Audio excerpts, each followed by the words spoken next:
الظلم مبغوض. انت شيعي لا تظلم سني، انت مظلوم. اذا تظلم حتى السني الله ما يحبك.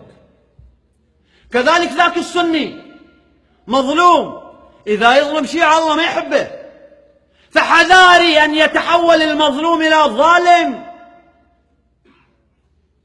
هاي نقطة مركزية ومهمة.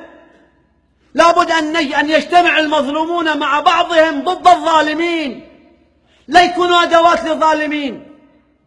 آل خليفة ظلمة والسنة بريئة منهم، هذول مو سنة، هذول طغاة.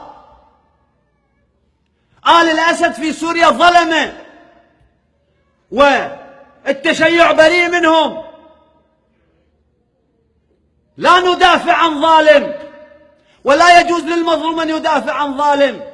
الله ما يحب الظالمين، فهل نحب ظالم طاغي مهما كان يحكم في البحرين أو يحكم عندنا أو في اليمن أو في مصر أو في أي مكان؟